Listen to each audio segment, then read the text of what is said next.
പലർക്കും പ്രാർത്ഥിച്ചിട്ട് ഉത്തരം കിട്ടുന്നില്ല. ഉത്തരം കിട്ടാൻ ഒരു എളുപ്പമാർഗമുണ്ട്. Hello hallelujah.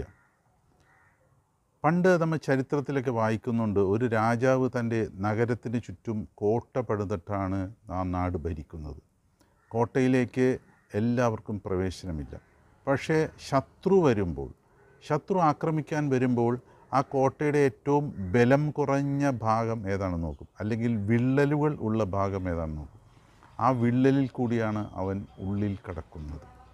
ഇതുപോലെ തന്നെയാണ് നമ്മുടെ പ്രാർത്ഥനാ ജീവിതത്തിലും ചില വിള്ളലുകളുണ്ട്.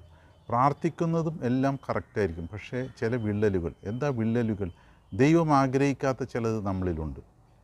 അത് നമ്മൾ എടുത്തു മാറ്റിയാൽ നമുക്ക് ഉത്തരം കിട്ടും. എന്താണ് ആ വിള്ളലുകൾ? ചിലപ്പോൾ ഒരു നുണ പറയുന്ന അവസ്ഥ, സ്നേഹിക്കാൻ പറ്റാത്ത അവസ്ഥ, ക്ഷമിക്കാൻ പറ്റാത്ത അവസ്ഥ. ചിലപ്പോൾ നമ്മൾ സോഷ്യൽ മീഡിയയ്ക്ക് അഡിക്റ്റഡ് ആയിരിക്കും.